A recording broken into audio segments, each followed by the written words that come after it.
is going on, guys? It is your boy Cash, and we are here today to look at the dev note. I've already looked at the dev note because I was at work when the dev note dropped. That's why this dev note is also coming out later in the day when you've already seen the dev note. So now I'm going to be reading the dev note as if I'd never seen the dev note, but actually I've seen it, so I'm going to actually be reading the dev note as if I have seen the dev note, but it's going to be more like, you know, dev note stuff. So yeah, here's the dev note.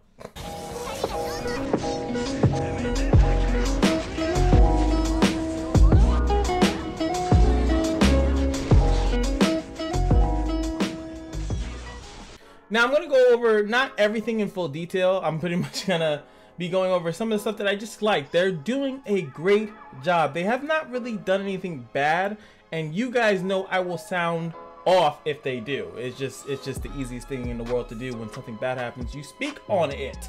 So yes, the first thing that they have that they're advertising is the Hall of Fame. I can care absolutely less about the Hall of Fame. It's just a ranking system. It's like who's the best, who's at the top. It's definitely for the people that obviously spend money. It's a nice way to show homage to them. But to be honest, it's also good for the people that have stuck with the game and do not play it casually or just taking it more seriously, because you definitely could have caught up if you don't play as casually as I do. Just saying. So all that's going to be a ranking system. I don't even think you get a reward out of this. I could read it, but I'm just going to assume you don't. I'm just going to assume you get your name plastered somewhere and it's like, you're the best around. Nothing's gonna ever keep you down. And if I get copyrighted for singing that, I'm gonna punch something. Anyway, new awakening hero, a member of the White Knights, the highest knights in the Heldra Kingdom, will open her eyes to new powers. In addition, we are preparing to upgrade her ability in a non-awakened form. Please expect her transformation in becoming a true idol of the battlefield. I'm gonna spoil it and go down here.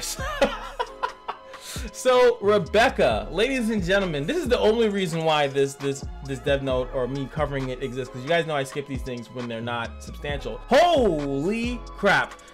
There's so much to talk about here, and this is where I'm going to spend the most of the focus here. I don't think they actually released the details, but I'm pretty sure someone data mined it or data whatever did. Not only is Rebecca going to get a guide from me, so hopefully you guys are looking forward to that. Hashtag Rebecca guide, por favor. Hey, I got some people from different countries. Hashtag Rebecca, and then please in your language, I would much appreciate it. But what is really important about this is one major thing. This is the first awakened character that has a special costume. She was actually amongst one of the first ones to, you know, be, oh my god, look at that costume, it's so great. Her, Morgan, and Mary were the ones that everyone was like, yo, this character is so much better with this. Now, funny enough, I would show you, but I'm trying to avoid opening LD player right now. Actually, no, on a video, I'm not gonna put it up here, there's no point in me doing that, but on video, I did say I was going to, when I was thinking about what costumes to get, I said I was gonna get Rebecca's costume. I did not get it, and I was like, she's really not that good in the costume. It's really not that much worth it. Screw it. That's when I got Ramu's. Recently, I got Belle's 400 because of the current DICE event. I got Belle's 400 as well.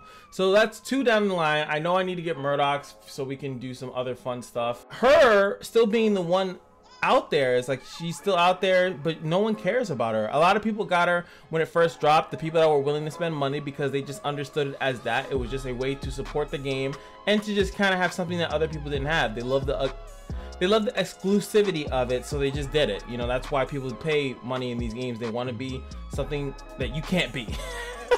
So with that being said, now we have this character that has an awakened form. So what you guys know is that the awakened form, and let's go back up to here, we'll read the rest of that later, but it's really important to note that they're saying that they're going to be upgrading her ability in her non-awakened form. So what they're gonna have to do here specifically is that they're going to have to upgrade her outside of her costume, because they cannot assume that you're gonna have the costume.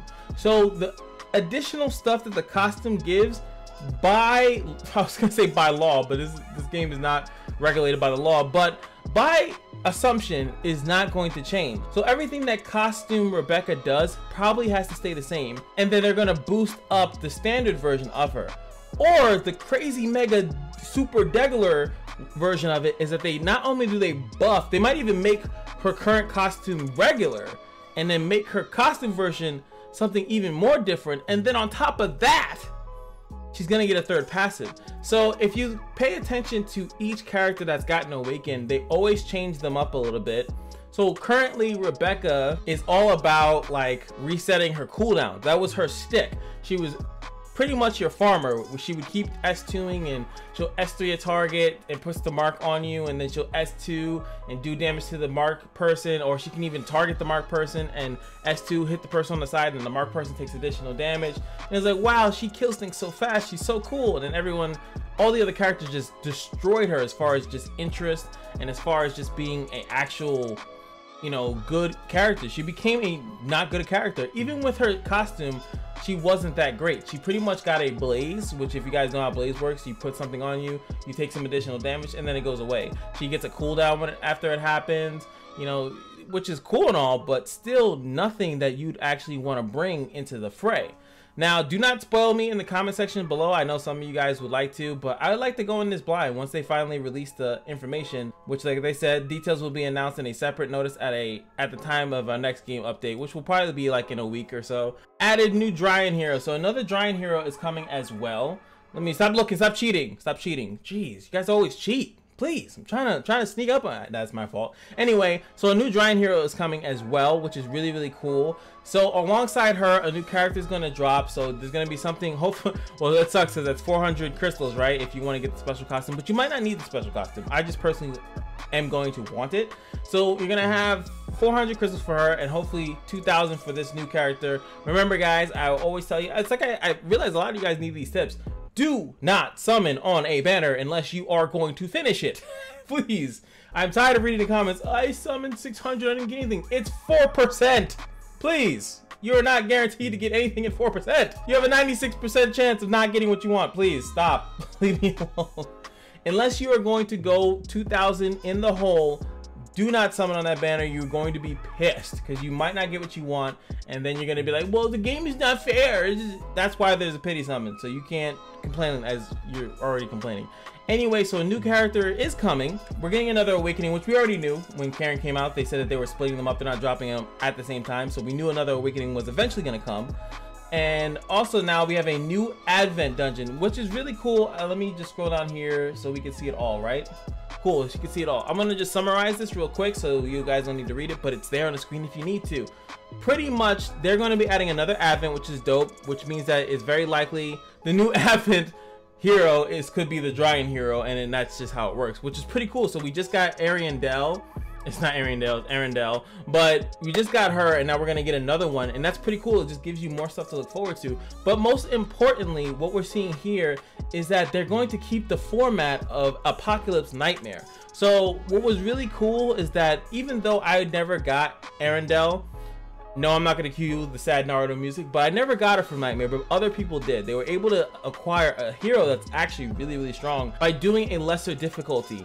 And what's cool about that is that they got the rhythm of it. And as I showed you guys when I did my guide, I wasn't able to do Apocalypse difficulty, but through doing Nightmare, I was able to figure out how it works. I figured out all the quirks. I just needed the stats and the purple stars and the limit breaks and all the other stuff in order to do the higher difficulty one. But I was able to see the mechanics. This is a really, really good way of doing things, and they also agree with this. And this is why Knights Chronicle is, bam, I just made a bat, you know, a bat looking thing, like you can't see because I'm not on camera, but they're hitting it out of the park because now they're always gonna have that. And not only that, they're already gonna be changing it for Ariandel's. Why do I keep saying Ariandel's? From, it's not Dark Souls. Arendelle's Advent is now gonna have that same thing, and it's not gonna be limited anymore. And then the ones going forward would also be like that too. And as they say, the previously released 5-star Apocalypse Nina Advent and Purina will also have the same thing. The reason why I feel like they also did this is because of Boss Rush. Boss Rush was like the first time that they really did it. They had Apocalypse and they had an easier mode, so you could still run the event and still get rewards and still get like probably the dust, because it kind of sucks when there's 3 Advents or 4 to 5-star Advents available and you're not really farming it, you're only failing it. But as long as you can still go into it, get used to it, you know, getting the right heroes in it, I think that's a really, really good push in the right direction. I love this change. This is another reason why I wanted to do the video, because that is a great change. It allows you to not say, well, that's 5-star, I can't do my 3 stars, I don't even want to go in there, I'm just gonna waste my energy. Especially if you come into the game and it's already gone, so you don't have that half off apocalypse thing, and it's like 36, you know, stamina to go in there. It's like 72 stamina. And if you're not high ranked, like, or higher level, account level, that's a really big steep thing to go in there and fail just because you didn't know how strong it was. So this is a really good change. Adjustment of the penalty, no one cares. Guild battle is like a megally irrelevant, and there's these things that they keep trying to change on it will never make it better. What needs to change about guild battle is that it has to force you to want to do it. You have to make it so cool that you'd want to do it. Adrian is like the current thing that makes you want to do it, but you can do very little and still get guild currency. So it's just like, it's just not cool. I mean, you just do the guild dungeon. I think you can just do one guild battle and that's pretty much it. Like, you don't even have to fight the entire week.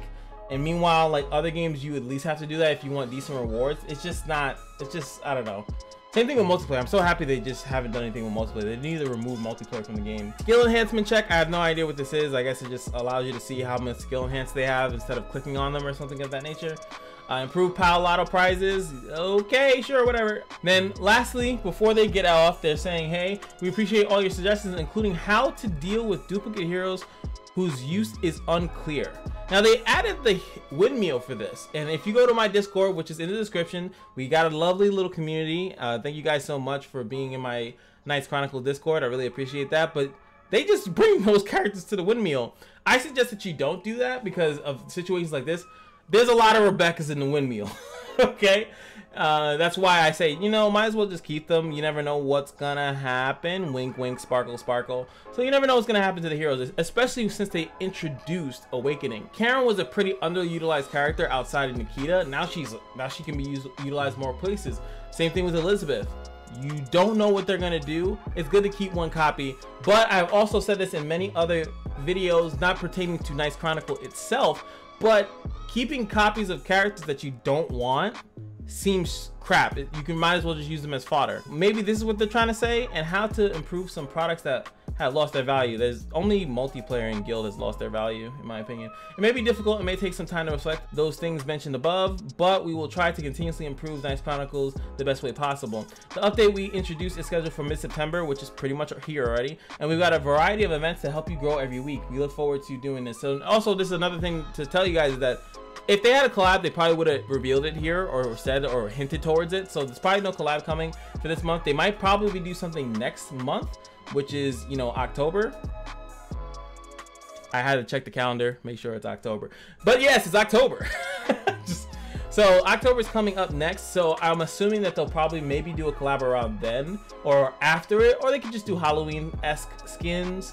You know, they could just keep it basic. They don't really have to do much outside of that. No matter how useful the character might be. Maybe I got Ashley and it's like, oh, I don't really like Ashley. He's not my favorite Awaken. My first Awakening was Damien. He's my favorite. So what am I supposed to do with this Ashley dupe? And it's like, well, his use is very clear. You just don't like the character. So it's kind of hard to tell a company to fix that. I don't know. Whoever put that in the suggestion box, you're a jerk. Before I get out of here, just to let you know that a Rebecca guide is definitely going to be coming as soon as we get more details on her and when she actually comes out. Secondly, I actually just got enough Awakening essences, so I have been requested to also put out a guide on how to choose what Awaken character to pick, and that guide is going to be coming to you guys. You guys really like the rune video, so there's a lot of little tips that I use that I guess I should be sharing.